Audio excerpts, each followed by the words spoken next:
বিসমিল্লাহির রহমানির রহিম। আসসালামু আলাইকুম ওরহমতুল্লাহি ওবরাকাতুহু। সুপ্রিয় দর্শক ও শ্রোতা মণ্ডলী, সকলকে আন্তরিক মোবারকবাদ জানাচ্ছি। আজকে আলোচনা করব ইমাম মাহদী আলাইহিস সালাম যখন পৃথিবীতে আত্মপ্রকাশ করবেন, তখন প্রথমে তিনি আত্মপ্রকাশ করবেন মসজিদে হারাম থেকে, মানে সৌদি আরব থেকে। এজন্য অনেকে প্রশ্ন করেন যে যখন তিনি আত্মপ্রকাশ করবেন তখন আমরা বুঝবো কি করে, আমরা জানবো কি করে, বা তার সাথে আমরা সাক্ষাৎই বা করবো কিভাবে। এই ব্যাপারে অনেকেই বিভিন্ন রকমের প্রশ্ন করেন। আবার কেউ কেউ প্রশ্ন করেন যে যখন তিনি আত্মপ্রকাশ করবেন তার আগে জিব্রাইল আলাইহিস সালাম আকাশ থেকে ইমাম মাহদীর সম্পর্কে ঘোষণা করবেন। এই ঘোষণা কি সকলেই শুনতে পাবে, না শুধুমাত্র মুমিন এবং মুত্তাকিরা শুনতে পাবে? এ ব্যাপারে অনেকেই জানতে চান। আর এই বিষয়গুলো নিয়ে আজকে আলোচনা করব। চলুন তাহলে হাদিস থেকে এ সম্পর্কে আগে আমরা তথ্যগুলো জেনে নেই। এ সম্পর্কে কিতাবুল ফিতান 983 নং হাদিসের মধ্যে বলা হয়েছে, হযরত আলী রাদিয়াল্লাহু তাআলা আনহু থেকে বর্ণিত, তিনি বলেন, ভূমিধসের পর আকাশ থেকে দিনের প্রথম ভাগে একজন সম্বোধনকারী সম্বোধন করে বলবে যে মুহাম্মদ সাল্লাল্লাহু আলাইহি ওয়াসাল্লামের পরিবারবর্গের সত্যতা রয়েছে। অতঃপর দিনের শেষ অংশে আরেকজন সম্বোধনকারী সম্বোধন করে বলবে যে ঈসা আলাইহিস সালামের বংশধরের সত্যতা রয়েছে, আর সেটা হবে অনুরূপ শয়তানের পক্ষ থেকে। মানে দিনের প্রথম ভাগে একজন ফেরেশতা সম্বোধন করে ইমাম মাহদী সম্পর্কে সংবাদ দিবেন, অথবা দিনের শেষ অংশে শয়তান আরেকটি মন্তব্য করে মানুষকে বিভ্রান্তির মধ্যে ফেলে দিবেন। আর এই ঘটনাটি ঘটবে যখন একটি ভূমিধস হবে, বিরাট বড় ভূমিধস হবে। সেই ভূমিধসের পরপরই এই ঘটনাগুলো ঘটবে। তবে মুমিনদের উচিত হবে দিনের প্রথম অংশে যেই সম্বোধনটা তারা শুনবে সেটাই হবে সত্য, আর দিনের শেষ অংশে যেটা শুনবে সেটা হবে মিথ্যা, শয়তানের পক্ষ থেকে। এই হাদিসটি থেকে আমরা জানতে পারলাম যে ইমাম মাহদী পৃথিবীতে আত্মপ্রকাশের আগে আকাশ থেকে ইমাম মাহদী সম্পর্কে একজন ফেরেশতা সম্বোধন করে ঘোষণা করে দিবেন। তারপর এ সম্পর্কে আরও একটি হাদিস বর্ণিত হয়েছে, সেটা হচ্ছে কিতাবুল ফিতানের 973 নং হাদিস। তাছাড়া হাদিসটি আরও বর্ণিত হয়েছে কিতাবুল ফিরদাউসের 757 নং হাদিস। হযরত সাঈদ ইবনুল মুসাইয়্যিব রাদিয়াল্লাহু তাআলা আনহু থেকে বর্ণিত, তিনি বলেন, একটা যুদ্ধ হবে, যেই যুদ্ধটা শুরুতে থাকবে শিশুদের খেলাধুলা দিয়ে। অতঃপর যুদ্ধটা এতটাই ভয়াবহ রূপ ধারণ করবে যে যুদ্ধটা এক প্রান্তে একটু থেমে গেলেও অন্য প্রান্তে আবার তা ভয়ঙ্কর হয়ে উঠবে।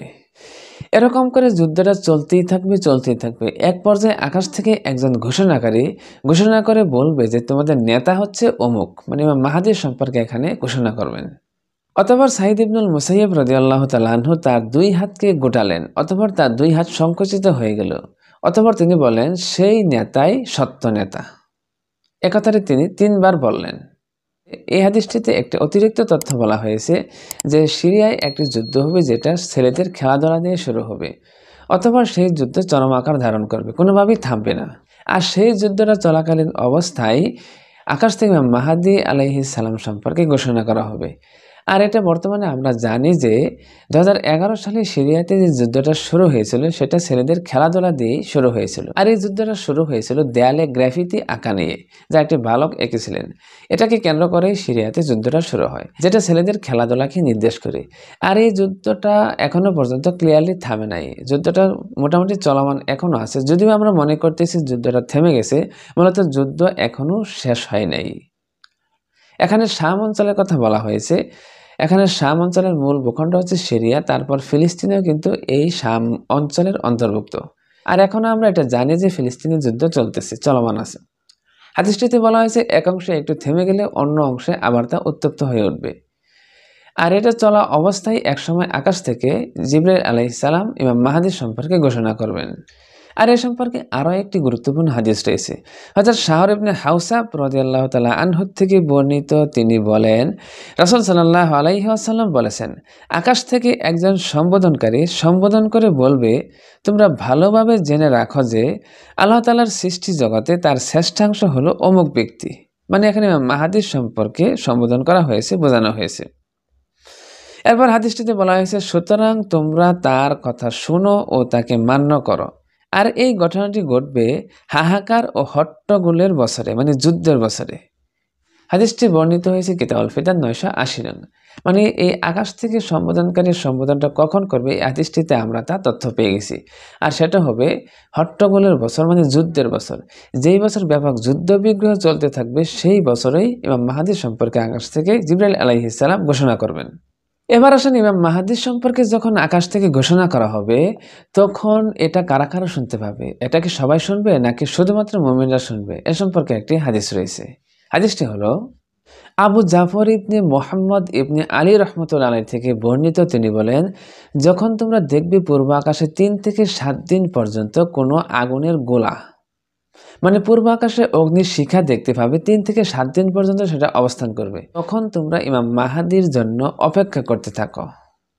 এক পর্যায়ে আল্লাহ সুবহানাহু ওয়া তাআলা জিবরাইল আলাইহিস সালামের মাধ্যমে ইমাম মাহাদির নামটা ঘোষণা করে দিবেন, যা পৃথিবীর সব মানুষ শুনতে পাবে। এই হাদিসটি বর্ণিত হয়েছে আল মুত্তাকি আল হিন্দের লেখা আল বোরহান ফি আলামাতিল মাহাদি গ্রন্থের 32 পৃষ্ঠায়। মানে হাদিসটিতে বলা হচ্ছে যে যখন ঘোষণা করা হবে তখন শুধুমাত্র মুসলিম আর মুমিনরাই নয়, মুত্তাকিরাই নয়, পৃথিবীর সব মানুষ এই ইমাম মাহাদির সম্পর্কে ঘোষণা শুনতে পাবে। আর ইমাম মাহাদির শত্রুরা যখন ইমাম মাহাদির সম্পর্কে ঘোষণাটা শুনবে তখনই তারা ইমাম মাহাদিকে হত্যা করার জন্য তার দিকে এগিয়ে যাবে, যার ফলে তারা বাইদা নামক প্রান্তরে যখন পৌঁছবে তখন সব মাটির ভিতরে, ভূগর্ভের ভিতরে সব ঢুকে যাবে।